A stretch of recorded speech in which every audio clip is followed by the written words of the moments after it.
Hi, everybody. Welcome back to What Makes a Great Acid. As you can see here, we're looking at SpongeBob SquarePants, and pretend that H plus is really a Krabby Patty. And we're really looking at how well does SpongeBob want to give up his Krabby Patty to his friend Patrick, who would have to take the actual Krabby Patty. But then maybe Patrick on the other side, he really, he wants to give up that Krabby Patty, that H plus, more than SpongeBob does. And so they keep passing it back and forth, but somebody, one of these two, SpongeBob, SquarePants, or Patrick, wants to either hold the H plus more, or one of them those two wants to give it up more. And I will not pass on this. I'll let you decide about this. Who is the stronger acid? Either Patrick with a Krabby Patty or SpongeBob with a Krabby Patty. Very deep thought. But let's try to figure out in other Orgoland world, Introchem land world, acid base land world, what makes a great acid? Who really wants to give up the H plus more?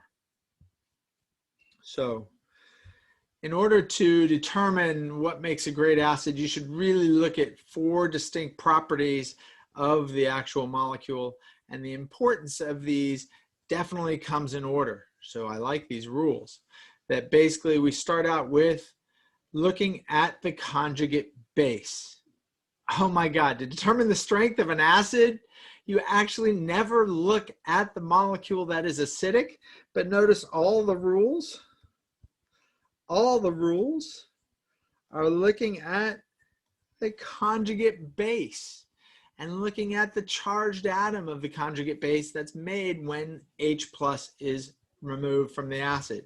So very funny that the best way to determine the strength of an acid is to determine the relative stability of the conjugate base, and that we will actually go and figure these things out in order, that electronegativity and the size of the actual conjugate base's charged atom matters much more.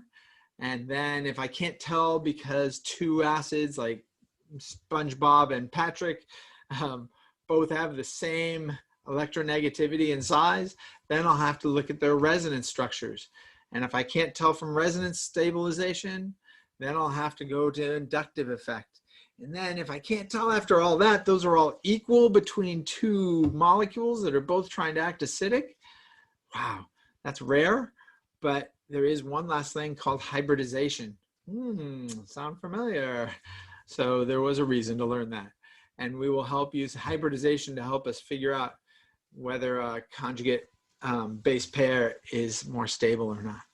So to make a great acid, we are looking really, if you look at this example, our hydrochloric acid poster child is really due to how happy this conjugate base is. That is very stable because it's on a very electronegative atom like a chloride. So this is satisfying rule number 1 and making it very stable as a conjugate base, which means that HCl is a very strong acid and willing to give up the H plus to form this Cl minus. Okay, so let's go down and try a few examples of these. For example, acidity increases as you go across a row because you're getting more and more electronegative. So when I look at this conjugate base and this conjugate base and try to ask myself which one of these 2 is the stronger acid, the only way I can ask or figure out the answer to which one of these 2 is the stronger acid, methane or ammonium, is to actually take H plus off and compare their conjugate bases. And notice on the periodic table, N is more electronegative than C. So notice that this is a very high pKa, which makes it a very bad acid. And even though this is a very high pKa, it's a little better than the pKa of methane. So NH3 is a little stronger of an acid, but nowhere near acidic like HCl. But again, sometimes we have these comparisons, and that's what we'd like to do. So as you go down a column, Here is where size plays a role. Notice as you go down the halide column, as you get bigger and bigger halides, the pKa gets more and more negative. And from our last lecture, that meant more and more acidic. And that's because larger atoms better accommodate a negative charge. For example, if you think about it, this iodide, I-, has 53 protons in its nucleus, deep, deep down in the heart of this little guy. I should say big guy. And then it's not even going to notice the 54th electron way out here. It doesn't mind having an electron, a 54th one, going along with the 53 it already had. Sure, why not? So it doesn't even notice, where if you look at fluoride, really you give it an extra electron and you make it F-, all of a sudden it's almost 1/10 more negative than what it started with. And it's not nearly as comfortable, and we would never think of HF as being a strong acid. Just doesn't want to give up that H+. Okay? Hopefully this makes a little more sense. But notice how I'm always trying to rationalize the behavior of these atoms and ions based on their electronegativity and their personal desire to satisfy the octet rule or become negative or positively charged on the periodic table. Rule 2 is looking at resonance stabilization of the conjugate base. So again, I'm comparing ethanol here with acetic acid, the main component in vinegar. And which one of these, already it says the acetic acid is so much more acidic, it's got a pKa down around 5, where ethanol is right up there with the pKa similar to water. And we know water's not acidic. We drink it every day without getting acid indigestion. So why is this O-? This must be very unhappy, and that this O- is not as unhappy, that it doesn't mind being O-. They're both O-, but one evidently likes to be O- a little more. So the reason is resonance. If you can take the negative charge on the oxygen and move it to another atom, then you are going back and forth, and you have essentially spread out the negative charge on this ion, and one atom doesn't feel responsible for the whole charge. Here, there is no resonance. That negative charge is stuck on that oxygen. Single oxygen one. Here, it is spread out amongst two. Okay? So in resonance structures, you are actually able to move charge, negative charge around. You're able to make the molecule happier. And if you can make the negatively charged atom happier, it's more stable, it's weaker as a base. It won't want to grab an H+ as much, which means this is stronger, more reactive. Somehow make that connection between the two. Stronger means more reactive. Weaker means less reactive. Okay? And so this is weaker. You can always come back to this little rule down here at the bottom that I keep mentioning, that if you have weaker bases, they come from stronger acids. That will always be the case. So take a minute here. See if you can list the following structures from strongest acid to weakest acid. Okay, ready? Stop. Jeopardy theme song inserted here. Maybe I'll do that in the future. Nope. Go.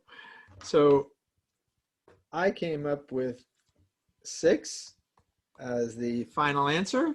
And if you're curious why this is, come to class, bring this question to class, and ask your study group and ask me, why is it CBA from strongest acid to weakest acid? Why is D the weakest? And why is C the strongest? Okay, good. Keep in mind, all of this is here based on different atoms looking at their conjugate base. Okay, so having a periodic table handy to help you with electronegativities and the difference between O and N, for example, you might want to be able to have this periodic chart or know at least the order of those first few elements. Okay. If it's tied, if the negative charge is on the same atom, if the negative charge has the same resonance to the same atoms, and the same number of resonance structures to the same type of atoms, all being negatively charged to the same type of atom, then maybe the only way to tell the difference between your two molecules when you're trying to differentiate who's a stronger acid is by something called inductive effect, which is a fancy way to say that there's a nearby dipole that could be sucking charge away or pushing charge onto your actual negatively charged conjugate base, making it more or less stable. So notice in this example, acetic acid has a pKa we've been talking about as a carboxylic acid around 5. But as soon as I put an electronegative atom near this, where the negative charged oxygen is going to be, and have something sucking electron density away, making it partially negative here, partially positive here, then if it's making it partially positive, then that's going to start sucking electron density away just to the smallest effect and making that little negative charge smaller on that O minus. And this makes this conjugate base happier than this one. And so a happier conjugate base is a weaker conjugate base, is a more stable conjugate base, meaning it's coming from a stronger acid. I go through that process the entire time. I do not try to shortcut it. Talk yourself through that process every time, okay, when trying to determine the stronger acid. What's also a little cool here, I want you to recognize what we've been doing here, talking about the conjugate base all this time, is that you're also able now to tell me the relative strengths of bases. Like who's the stronger base between this acetic acid conjugate base and this chloroacetic acid's conjugate base? Which base is more reactive?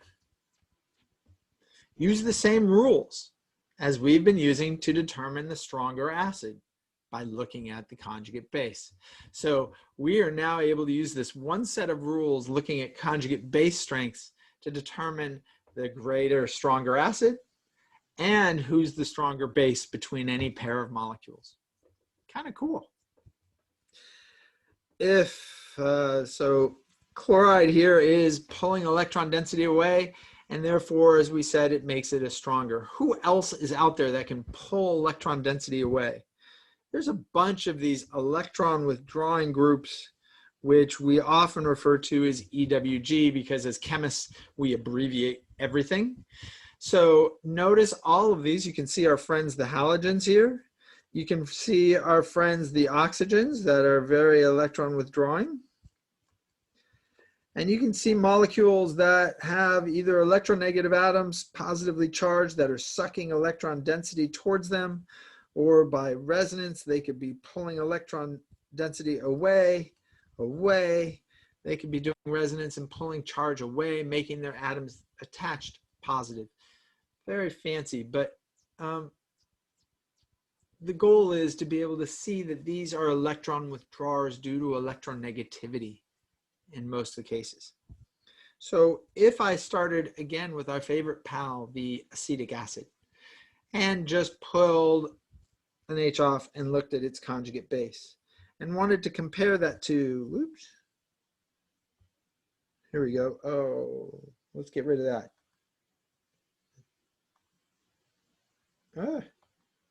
Eraser, erase that.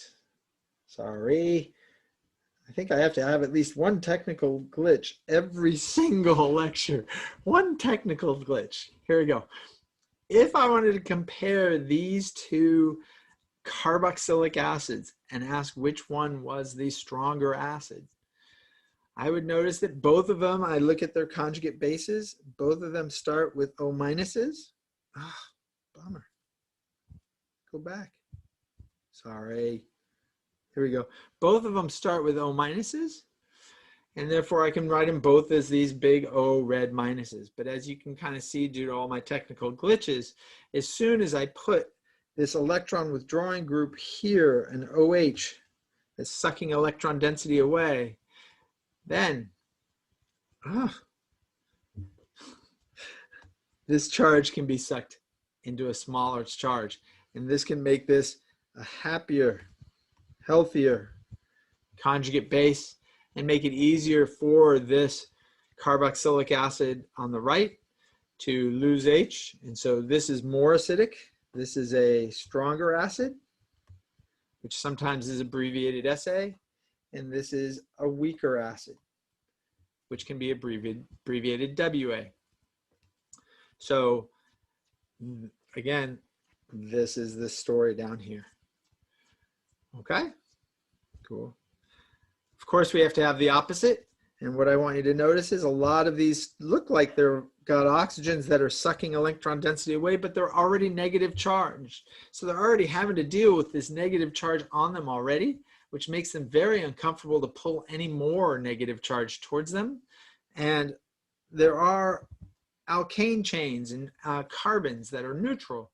And we lump these into electron donating groups because really they are not electronegative and pulling charge away. So the only thing they can do is dump charge towards your molecule, which is not going to help make it a better acid. So again, coming back to our friend, the acetic acid, and when we look at putting it next to, say, an O minus, notice this O minus, you're creating and trying to make a molecule here that has 2 negative charges versus one that has 1. Who do you think is going to have an easier time giving up its H plus? Okay, easier time giving up H plus, harder time giving up H plus. Okay, due to this electron donating group. Cool.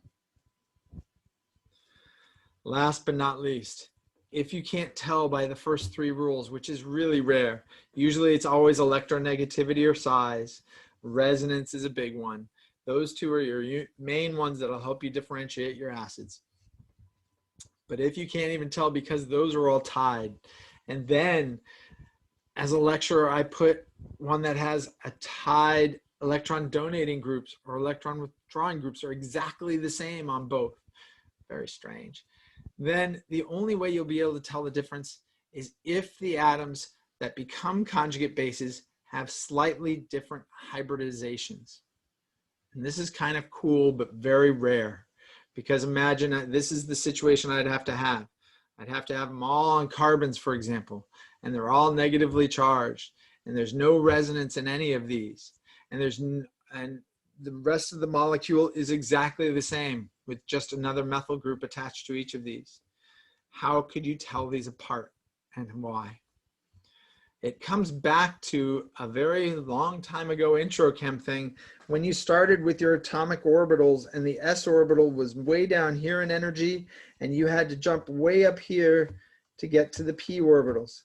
The s and p orbitals have different energies. So when you hybridize them, then notice if you do an sp hybridization, that is 50% s, 50% p.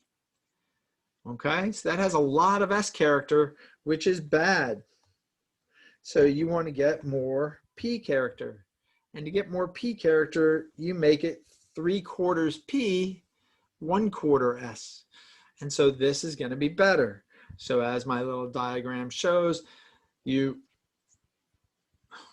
what's going on? Oh, sorry. You don't want the higher energy ones. Sorry, I flipped that. Oh my goodness gracious. I'd start this all over again, but you guys love it when I make mistakes maybe. So let's try this again. Sorry. So really S is lower in energy. I love S. What was I thinking? Probably I'm thinking I don't ever get to hybridization very much as a way of telling acids apart. Oh, what a goober. Okay, so S is very low in energy. P is very unstable and sad. So really now, a good thing I have my little smiley faces here and frowny faces to remind me that really if I have 50% S character, that's a great thing. And if I have 50%, 3/4 P, that's a bad thing. So this is what we'll use to make our unhappy reactive conjugate base, and therefore they make lousy acids. So this is the worst acid possible. And you'll see this if we looked at their pKa's. pKa of an alkane chain, we've already seen for ethane, is 50, lousy. It doesn't mean that when you take it off this alkyne, it's all of a sudden going to become like hydrochloric acid. It's still much worse than water, losing H+. So it's still a comparative study. And that, just comparing these, it's not really going to make it a great acid. None of these are acids. They're all very lousy acids. But compared to one another, I'd rather pull an H off a triple bond than an H off a single bonded carbon. Okay? Whew. Did you survive that with me? Okay, I can imagine lots of questions for class. And again, we can flip this over and start looking at things like this butyl lithium, which really is, the lithium likes to fall off as Li+, leaving a negatively charged lone pair on a CH2, CH2, CH2, CH3, a butyl group, a negatively charged carbon on an alkane chain, which is very bad, which is why it's got a pK of 50. And you can start to look down there. We got some very interesting, strong bases that we're going to start seeing in Orgo land that you might not have seen in Introchem land. Things like H-, known as a hydride. These are very strong bases. Can't wait to become H2. We'll see all of these in class at some point or another. Okay? So I thought I'd put them on the list. Last thing for class, which molecule is the strongest acid? Okay, stop, take a second, see if you can figure it out. Okay, the strongest acid that I came up with, just to make sure I'm clear, I think is 1. Double check for me, bring it to class, let me know. And then what if you were to rank these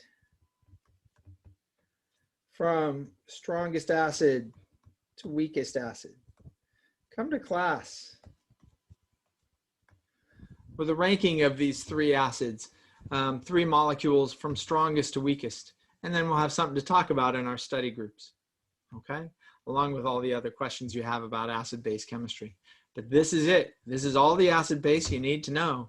And we just need to practice, which we will, okay? Please let me know if you have any other questions. I hope to see you soon, as I know I will. All right. Bye, everybody.